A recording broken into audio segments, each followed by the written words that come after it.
Hello friends, income tax के cases की series में आज जो केस हम लोग डिस्कस करेंगे उस केस का नाम है commissioner of income tax versus Deccan Shriram aircon private limited.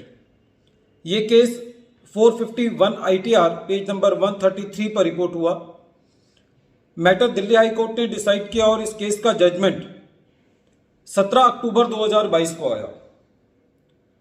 इस केस के फैक्ट्स इस तरीके से हैं। इस केस के अंदर एसएससी ने कुछ बिजनेस राइट्स परचेज करे और कुछ इंटेलेक्चुअल राइट्स परचेज करे। ये बिजनेस राइट्स और इंटेलेक्चुअल राइट्स दो अलग अलग कंपनियों से परचेज किए गए। जो इंटेलेक्चुअल राइट्स थे वो एक ट्रेडमार्क के रूप में थे। एसएससी ने इनको परचेज करने के लिए इनकी पेमेंट करी और फिर एसएससी ने उस ट्रेडमार्क को यूज करते हुए अपना व्यापार किया और उस ट्रेडमार्क के तहत अपने प्रोडक्ट्स बनाए। जब एसएससी ने इन ट्रेडमार्क्स के लिए पेमेंट की तो ये ट्रेडमार्क्स जिससे खरीदे गए थे ये उसी के नाम में थे, क्योंकि ट्रेडमार्क उन्होंने अपने नाम में अप्लाई किया था, लेकिन इनको इस्तेमाल करने का जो अधिकार था वो एसएससी के पास आ गया था क्योंकि एसएससी ने उनकी पेमेंट करी थी। एसएससी इन बिजनेस राइट्स पर और इंटेलेक्चुअल राइट्स पर डेप्रिसिएशन क्लेम कर रहा था। जब असेसमेंट हुई तो असेसिंग ऑफिसर साहब की कंटेंशन ये थी कि इन बिजनेस राइट्स पर और इंटेलेक्चुअल राइट्स के ऊपर ये दोनों राइट्स एसएससी के नाम में ट्रांसफर नहीं हुए हैं। उनका जो टाइटल है वो एसएससी का नहीं है, ये पुराने नाम में है।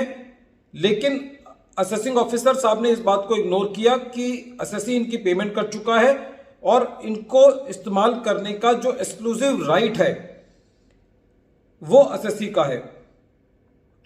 लेकिन इन दोनों बातों को इग्नोर करते हुए असेसिंग ऑफिसर ने जो एसएससी ने डेप्रिसिएशन क्लेम किया था उसको डिसअलाउ कर दिया, ये कहते हुए कि ये ट्रेडमार्क जो है वो एसएससी के नाम में रजिस्टर्ड नहीं है।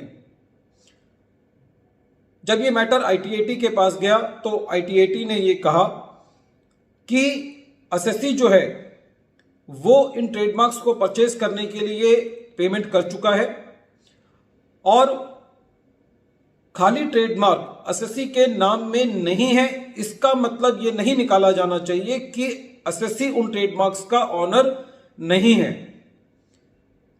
बिजनेस टू बिजनेस और फैक्ट्स एंड सर्कमस्टांसेस पर यह निर्भर करता है कि वो असेट एसएससी के नाम में जाए या ना जाए।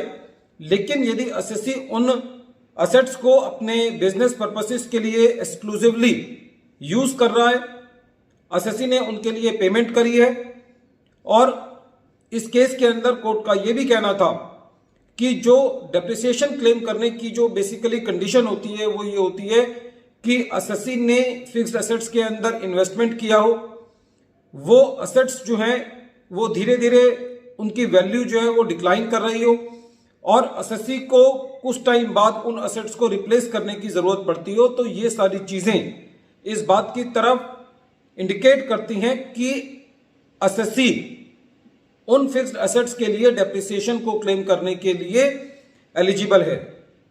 खाली इस वजह से कि जो ट्रेडमार्क है वो एसएससी के नाम में रजिस्टर नहीं है, ये नहीं कहा जा सकता कि एसएससी उन ट्रेडमार्क्स का ऑनर नहीं है।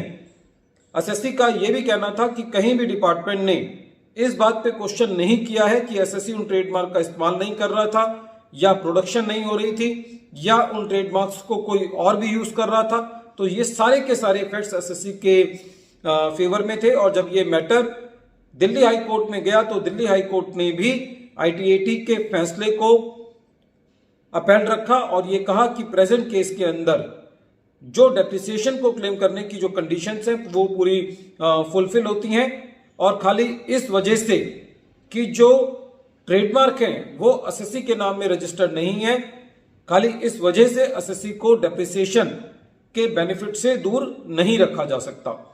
फ्रेंड्स, ये केस बहुत इंपॉर्टेंट है क्योंकि कई बार बिजनेस की परिस्थितियां ऐसी होती है कि हो सकता है कि वो कोई एसेट पर्टिकुलरली एसएससी के नाम में ना हो, लेकिन यदि उसकी इन्वेस्टमेंट सारी एसएससी ने की है और ये प्रैक्टिकली पॉसिबल नहीं है कि वो चीज एसएससी के नाम में आए, तो ऐसी परिस्थिति के अंदर एसएससी को डेप्रिसिएशन से वंचित नहीं रखा जा सकता। वीडियो के अंत में एक बार फिर मैं केस का नाम रिपीट कर रहा हूं। केस का नाम है commissioner of income tax versus Deccan Shriram aircon private limited. ये केस 451 ITR पेज नंबर 133 पर रिपोर्ट हुआ। मैटर दिल्ली हाई कोर्ट ने डिसाइड किया और इस केस का जजमेंट 17 अक्टूबर 2022 को आया। Thank you friends.